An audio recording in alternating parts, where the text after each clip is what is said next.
کچھ دن پہلے ایک واقعہ سامنے آیا، ایک آدمی کی شادی ہوئی، دلہن نے پہلی رات کو بولا کہ آپ مجھے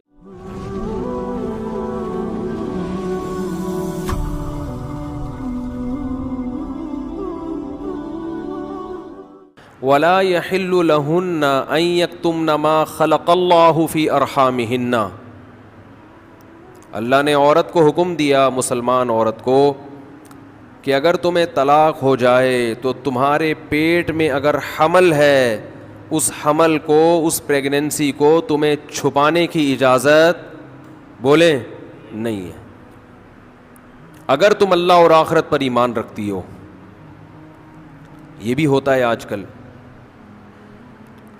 کیونکہ اس معاملے میں مرد عورت کی زبان پر اعتماد کرتا ہے۔ اگر ایک مرد نے کسی عورت کو طلاق دی، عورت کو اگر حمل ہے وہ چھپا لے گی اور وہ بتائے گی مجھے مینسز آنا شروع ہو گئے، مرد یقین کر لے گا بھائی 3 مینسز گزر گئے، عدت ختم۔ کسی اور مرد سے نکاح کرے گی، اس کو بتائے گی بھائی میری عدت پوری ہو گئی ہے۔ اس بات کا امکان ہے کہ وہ بچہ کسی اور مرد کے کھاتے میں ڈال دے۔ مرد تو نہیں دیکھ رہا کہ واقعی عدت ختم ہوئی ہے، یہ تو یہ عورت جانتی ہے اور اللہ جانتا ہے۔ تو اس معاملے میں اللہ نے حکم دیا عورت کو کہ وہ خیانت بولے نہیں کرے۔ مردوں کو اللہ نے حکم دیا کہ جب بھی کسی عورت کو تم طلاق دو گے تو اس کا مال چھیننے کی تمہیں اجازت نہیں ہے۔ لا يحل لكم ان تأخذوا مما آتيتموهن شيئا، جو کچھ اس کو دیا ہے نا شادی سے پہلے، ایک دھیلا بھی واپس لینے کی اجازت بولو نہیں ہے۔ آج جہیز بھی جو وہ اپنے گھر سے لائی ہے نا وہ بھی ہتھیا لیتے ہیں، اپنے دیے ہوئے گفٹ تو واپس لیتے ہی ہیں، جو وہ اپنے گھر سے لائی ہے وہ بھی ہتھیا لیتے ہیں۔ یہ سارے قرآن کے احکام ہیں جس کی آج دھجیاں اڑائی جا رہی ہیں، کیونکہ ان احکام کا لوگوں کو علم ہی نہیں ہے۔ لوگ محرم میں کربلا، ربیع الاول میں جو مخصوص بیانات ہوتے ہیں وہ، یعنی سیزن وائز چل رہے ہوتے ہیں ہم لوگ۔ جو پریکٹیکل لائف ہے ہماری، عملی زندگی ہے، جس کے لیے پیغمبر صلی اللہ علیہ وسلم کو بھیجا گیا معاشرے کی اصلاح کے لیے، اللہ کے حقوق سکھانے کے لیے اور ایک دوسرے کے حقوق سکھانے کے لیے، اس پریکٹیکل لائف کی طرف ہماری توجہ نہیں ہے، ہم دوسری چیزوں میں زیادہ لگ گئے ہیں۔ بس وہ جوشیلی تقریریں، لوگوں کو رلانا دھلانا، یہ کام رہ گیا ہے بہت سو کا، سب کا نہیں۔ اہل حق ہر دور میں رہیں گے۔ تو اللہ نے حکم دیا کہ ڈیورس کے بعد آپ کو عورت سے کچھ لینے کی اجازت بولو نہیں ہے۔ ہاں، خلا کی صورت میں مہر واپس لے سکتے ہو۔ خلا یہ ہوتا ہے کہ مطالبہ عورت کی طرف سے ہو طلاق کا، آپ تو نہیں دینا چاہتے، اچھی بھلی زندگی گزر رہی ہے، اسی کو دماغ خراب ہو رہا ہے اس کا، نہیں مجھے نہیں رہنا۔ تو پھر اس صورت میں مرد اگر ڈیورس دے تو وہ یہ شرط لگا سکتا ہے کہ میرا خرچہ واپس کرو، خام خواہ میں کیوں کرایا خرچہ۔ کچھ دن پہلے ایک واقعہ سامنے آیا، ایک آدمی کی شادی ہوئی، دلہن نے پہلی رات کو بولا کہ آپ مجھے پسند نہیں ہو، میں تو کہیں اور شادی کرنا چاہتی تھی، ابا نے آپ کے متھے باندھ دیا۔ حالانکہ 6 مہینے سے تیاریاں چل رہی ہیں اب کیا گزرے گی اس آدمی کے اوپر۔ تو خیر اس نے تو اٹھا کے پٹخنا ٹھکائی لگانا شروع کر دی، کمبخت ایک میسج کر دیتی کہ میں راضی نہیں ہوں، میرا خرچہ کرا دیا، اب پہلی رات کو بول رہی ہے کہ نئی ٹھکائی لگانی چاہیے تھی، میں نہیں کہہ رہا، لیکن اس نے لگائی ٹھکائی، غلط کیا اس نے۔ تو ایسے موقع پہ بھائی ٹھیک ہے اپنا راستہ لو، میرا خرچہ واپس۔ اب کون رکھے گا ایسی صورت میں؟ چاہتی کہیں اور تھی بھائی تو چاہتی تھی بھی اگر کہیں اور، تو اب بتانے کی کیا ضرورت ہے؟ ہر بات بتائی تھوڑی جاتی ہے، بولو بھائی دل میں بولو چاہتی تو تھی لیکن چلو ہو گئی، اب اسی کو چاہنا شروع کر دیں گے آہستہ آہستہ۔ گدھا بھی اگر آپ پال لینا تھوڑے دنوں میں اس سے بھی محبت ہو جاتی ہے، تو پورا 2 ہاتھ 2 پاؤں کا انسان ہے، تھوڑے دنوں میں اچھا لگنے لگے گا، یہ سوچ کے صبر کر لو۔ پوری رپورٹیں پیش کر رہی ہیں اس کو پوری رپورٹ۔ تو ظلم وہاں سے ہو، مطالبہ وہاں سے ہو، تو پھر آپ واپسی کا، مہر کا واپس مطالبہ کر سکتے ہیں، بھائی جو مہر دیا واپس دو۔ یہ بھی اللہ نے ان آیتوں میں حکم بیان کیا. ایک حکم اللہ نے یہ بھی بیان کیا کہ اگر رخصتی سے پہلے طلاق ہو جائے تو پورا مہر نہیں دینا پڑتا بلکہ آدھا مہر دینا پڑتا ہے. 1,00,000 روپے مہر رکھا گیا تھا, آپ ابھی رخصتی ہوئی نہیں, آپ نے ڈیورس دے دی, تو پورا مہر نہیں ہے بلکہ آدھا مہر ہے. اس میں اللہ نے ترغیب دی ہے کہ مرد پورا دے دے تو اچھا ہے, اور عورت کو ترغیب دی ہے کہ آدھا بھی معاف کر دو تو اچھا ہے. ترغیب دونوں کو دی جا رہی ہے, چھوڑو بھائی, لیکن حکم بیان کیا جا رہا ہے کہ مرد کو آدھا دینا پڑے گا اگر وہ مطالبہ کرے. اور اللہ نے اہم حکم یہ بھی بیان کیا کہ جب عورت کو طلاق دو تو جہاں وہ طلاق کے بعد نکاح کرنا چاہتی ہے اس کے نکاح میں رکاوٹ مت بنو, کباب میں ہڈی بننے کی کوشش مت کرو. یہ بھی زمانے جاہلیت میں ہوتا تھا اور آج بھی ہوتا ہے. فَلَا تَعْضُلُوهُنَّ أَن يَنْكِحْنَ أَزْوَاجَهُنَّ, اگر تم نے چھوڑ دیا ہے اس کو. عرب اس کو غیرت کا مسئلہ بنا لیا کرتے تھے کہ ہم نے چھوڑا ہے تو اب ہم کہیں اور اس کی شادی نہیں کرنے دیں گے. ہمارا معاذ اللہ یوں کہتے تھے تھوکا ہوا مال, جیسے آج بھی لوگ کہتے ہیں ہم نہیں کہیں اس کو نکاح کرنے دیں گے. اس سے بھی قرآن نے کیا کیا, منع کیا. اور اس سے بھی منع کیا کہ اپنی مرضی سے زبردستی اس کا نکاح بھی مت کراؤ طلاق یافتہ کا. ینکحنا ازواجہن, اپنے سلیکٹڈ شوہر سے نکاح کرنا چاہتی ہے تو تم کباب میں ہڈی بولو نہیں بنو, یعنی اس کو یہ رائٹ ہے کہ وہ جہاں چاہے نکاح کرے. یہ بھی خرابی ہے آج کل بعض علاقوں میں, یہ خرابی ہے کہ بیوہ کو یا طلاق یافتہ کو نکاح تو کرنے دیتے ہیں, لیکن بعض علاقوں میں دستور ہے نکاح ہمارے ہی خاندان میں ہوگا, آپ ہمارے خاندان سے باہر نہیں جا سکتی. اس کو بھی قرآن نے کیا کیا, بولو ختم. نکاح بھی سے بھی نہیں روک سکتے, اور نکاح بھی وہاں ہوگا جہاں آپ نہیں بلکہ یہ چاہے گی. اس میں اللہ نے عمر کی کوئی قید نہیں لگائی. 40 سال کی بیوہ یا طلاق یافتہ ہو, 50 سال کی ہو, 55 سال کی ہو, یہ تمہارا ہیڈ ایک نہیں ہے. تمہیں زیادہ ٹینشن لینے کی ضرورت نہیں ہے. لوگ بڑی ٹینشن لے رہے ہوتے ہیں کہ تمہیں ضرورت کیا ہے, اب 4 بچے ہیں تمہارے, 5 بچے ہیں, اس عمر میں تمہیں شادی کرتے ہوئے شرم نہیں آتی. چھوڑو بھائی, کیا ضرورت ہے. تو اللہ فرماتے ہیں کہ تمہیں ٹینشن لینے کی ضرورت, بولو یہ اس کا ہیڈ ایک ہے, یہ تمہارا ہیڈ ایک نہیں ہے. جیسے کوئی 4 شادیاں کر رہا ہے تو اس کا ہیڈ ایک ہے نا, آپ کا ہیڈ ایک تھوڑی ہے یہ. آپ پتہ نہیں کیوں پریشان ہیں, مفتی صاحب کو کیا ہو گیا, وہی ان کا ہیڈ ایک ہے, آپ کا ہیڈ ایک نہیں ہے. یہ میں اپنی بھی درمیان میں لگا دیتا ہوں نا. تو ہر ایک کے ہیڈ ایک ہم نے پالے ہوئے ہیں. وہ یہ کیوں کر رہا ہے, وہ یہ کیوں کر رہا ہے, وہ کم عمر سے شادی کیوں کر رہا ہے, وہ بڑی عمر سے شادی کیوں کر رہی ہے, یہ ہوتے ہیں نا لوگوں کے مسائل. اس نے یہ کیوں کر لیا. ایک خاتون نے مجھے بتایا کہ وہ ایک دفعہ بیوہ ہوئی, اللہ کی قدرت دوبارہ شادی, دوبارہ بیوہ ہو گئی. تیسری دفعہ جب ان کی شادی ہو رہی تھی لوگ مذاق اڑا رہے تھے, بس کرو یار 2 دفعہ بیوہ ہو گئی, اب آرام سے بیٹھو. اب وہ بیوہ تو کوئی بھی ہو سکتا ہے, جوانی میں بھی عورتیں بیوہ ہو جاتی ہیں. تو اب دیکھو لوگوں کو تکلیف ہو رہی ہے, بھائی یہ اس کا ہیڈ ایک ہے. اچھا لوگ اس سے شادی کرتے ہوئے ڈر رہے تھے ان سے کہ میں بھی بیوہ, پھر میں نہ مر جاؤں. تو اس کا اس سے کوئی تعلق نہیں ہے. ہو سکتا ہے 2 دفعہ بیوہ ہونا تقدیر میں لکھا ہو, 3 دفعہ نہ ہو. یہاں مجھے وہ چٹکلا یاد آتا ہے, وہ ایک آدمی نے, ابے چھوڑو چٹکلوں کو, ابھی قرآن کو فوکس کرتے ہیں. آخر میں چٹکلے ہوں نا, یہ صحیح ہوتا ہے, درمیان میں ہی آ جائیں تو پھر سارا موضوع چینج ہو جاتا ہے. اتنے اچھے احکام بیان ہو رہے ہیں قرآن کے, آگے اس کو آپ نے لوگوں کو بتانا بھی ہے. تو اللہ نے حکم دیا کہ طلاق کے بعد ایک دھیلا واپس نہیں لینا. خلا کی صورت میں لے سکتے ہو, مگر خلا بھی شوہر کی رضا سے ہوتا ہے, یک طرفہ نہیں ہوتا, یاد رکھیں. دوسرا کام تم نے کیا کرنا ہے, اس کو کہیں اور نکاح سے روکنا نہیں ہے.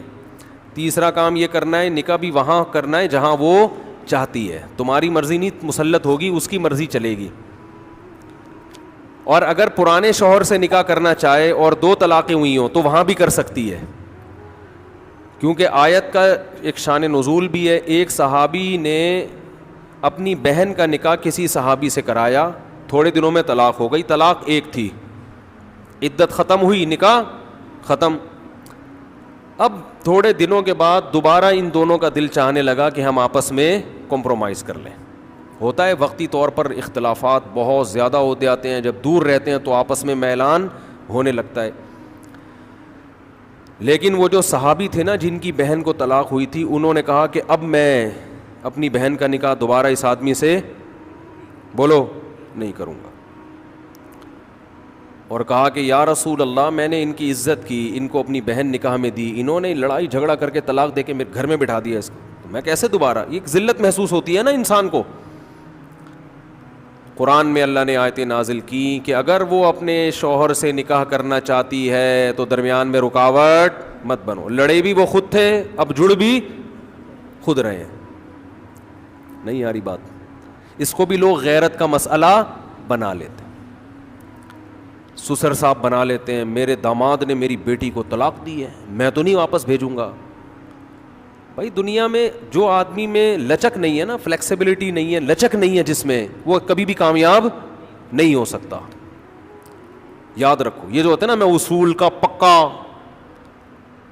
بھائی اصول کا پکا ہونا تو اچھا ہے, لیکن یہ اصول ہی غلط ہے کہ جو کہہ دیا تو اس پہ قیامت تک قائم رہنا ہے. یہ اصول ہی غلط ہے.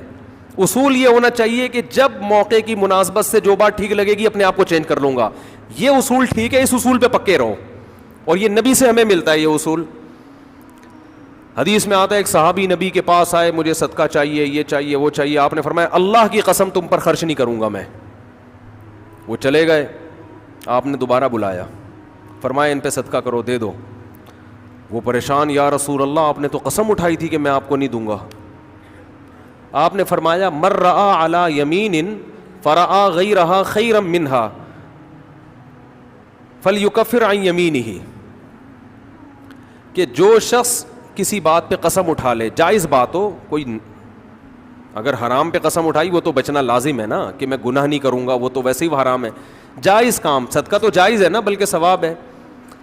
فرمایا کوئی کسی جائز کام پہ قسم اٹھائے, پھر بعد میں اس کو خیال ہو کہ مجھے قسم توڑ دینی چاہیے, اس کا مائنڈ کیا ہو گیا, چینج, تو اسے چاہیے قسم توڑ دے اور کفارہ ادا کر دے, اس قسم پہ قائم بولو نہ رہے. قسم پہ جب قائم نہ رہنے کا حکم ہے تو بغیر قسم کے میں نے جو بول دیا بس وہ پتھر پہ لکیر بن گیا, یہ تو پاگل اور گدھے ہونے کی علامت ہے. قسم بھی اگر کھا لی ہو تو بھائی اس وقت یہ خیال تھا کہ نہیں دینا, اب زمینی حقائق کہہ رہے ہیں کہ اس کو دینا ہے, تو اب قسم توڑو, کفارہ ادا کرو اور دے دو. بات نہیں آ رہی میرا خیال ہے. یہ کس کی سیرت ہے, نبی کی. نبی سے زیادہ کسی کی پکی زبان ہو سکتی ہے, لیکن ایسی لچک سکھائی ہے کامیاب بننے کے لیے کہ یہ نہیں کہ جو کہہ دیا تو وہ پتھر پہ لکیر. گراؤنڈ ریئلٹی کے لحاظ سے, ماحول کے چینج ہونے کے لحاظ سے آپ نے اپنا رویہ کیا کرنا ہے, چینج کرنا ہے. اس وقت آپ کی رائے یہ تھی, اب آپ کی رائے وہ ہے, کیونکہ زمینی حقیقت بھی چینج ہوتی ہے اور انسان کی نالج بھی چینج ہوتی ہے اور انسان کی رائے بھی چینج ہوتی ہے. بعض دفعہ نالج چینج نہیں ہوتی, انسان تانے بانے ملا کے ایک رائے قائم کرتا ہے, بعد میں جب اور گہرا سوچتا ہے تو اسے لگتا ہے کہ وہ رائے ٹھیک نہیں تھی, تو وہ اسٹیٹمنٹ اس کا کیا ہو جائے گا, چینج. کوئی بات نہیں, دن میں 100 دفعہ چینج ہو جائے. ناکام وہ ہے جو کہہ دیا تو اڑ گیا, بس کچھ بھی ہو جائے. اب دیکھو ایک آدمی آپ کو مستحق نظر نہیں آ رہا تھا, آپ نے کہا اللہ کی قسم تجھے میں صدقہ نہیں دوں گا, تو فراڈی ہے. بعد میں پتہ چلا نہیں فراڈی نہیں ہے, آپ کو نہیں, میں نے تو بول دیا تھا میں نہیں دوں گا. بھائی اب فراڈی ہونے کی بیس پہ نہیں دے رہے تھے, تو اب پتہ چل گیا یہ فراڈی نہیں ہے. بعض دفعہ پہلے بھی پتا تھا فراڈی نہیں ہے, اب بھی پتہ ہے نہیں ہے, لیکن پہلے خیال تھا کہ نہیں دینا چاہیے, اب خیال ہے کہ دے دینا چاہیے, تو رائے چینج کر لو. بہت مشکل ہے.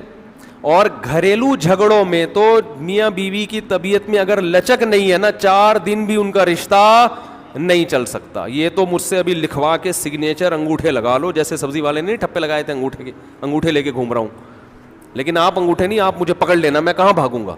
وہ جب بھی انگوٹھے کی بات آتی ہے مجھے وہ سبزی والا یاد آتا ہے جس کو میں نے بزنس کے لیے پیسے دیے تھے, اور اس نے ایمانداری میں اسٹیمپ پیپر پہ اپنے انگوٹھے لگا کے دیے تھے. جب وہ پیسے لے کے بھاگا تو 3 سال میں نے وہ انگوٹھے سنبھال کے رکھے.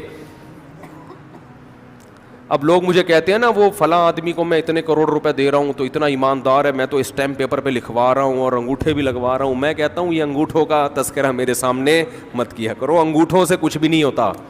بندہ اگر 2 نمبر ہے, اسٹیمپ پیپر بکری کو کھلا دینا, کسی کام کا نہیں ہے یہ اسٹیمپ پیپر, عدالت سے بھی نہیں نکلوا سکتے. سمجھتے ہو؟ لکھوایا کرو ضرور، لیکن اس سے ہوگا کچھ بھی نہیں. عدالت انگوٹھا دیکھ کے بولے گی بس ٹھیک ہے انگوٹھا، اب انگوٹھے کو پکڑ کے جیل میں ڈال دو بس. انگوٹھے کو دیے تم نے پیسے، بندہ تو پکڑائی میں آئے گا ہی نہیں، آ بھی گیا تو کچھ بھی نہیں کر سکتے. عدالت کہے گی دیے کیوں تھے. تو پیسہ دینے سے پہلے 100 دفعہ سوچا کریں. خیر، تو کیا بات چل رہی تھی؟ ابے انگوٹھے کی بات کہاں سے آئی؟ ہاں، لچک پیدا کرنا میاں بیوی کا رشتہ تو ایسا ہے کہ اگر آپ کا ہے نا کہ جو میں نے کہہ دیا بس وہ کیا ہے، آرڈر از آرڈر. تو بھائی اس کا مطلب آپ میدان جنگ میں کھڑے ہوئے ہیں، دشمن کی فوجیں آپ کے سامنے ہیں، اور آپ ایک فوج کی کمانڈ کر رہے ہیں کہ گولی چلانے کا آرڈر دیا تو کیا کرنا ہے. یہ گھر ہے، یہ میدان جنگ بولو نہیں ہے. یہاں آپ کا اسٹائل یہ ہونا چاہیے، آپ نے بیوی کو آرڈر دیا.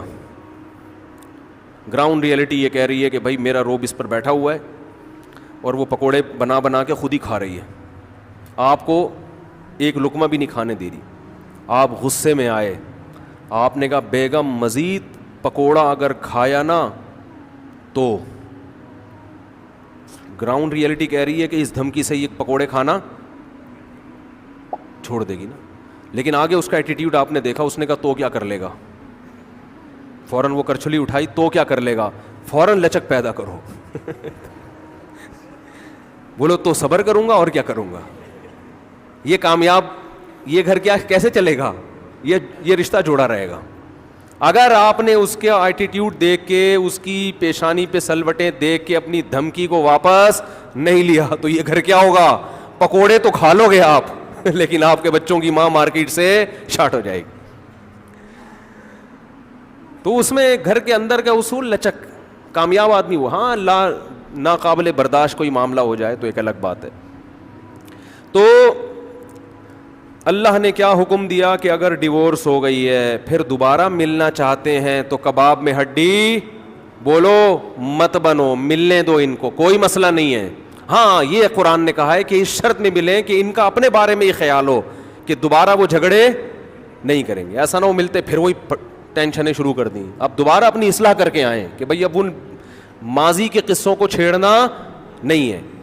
لیکن یہ ایک یا دو طلاقوں کے بعد ہے، 3 طلاق کے بعد نہیں مل سکتے جب تک کہ کہیں اور نکاح نہ ہو جائے اس کا. تو خیر، قرآن مجید میں اس میں اللہ نے یہ بھی حکم دیا.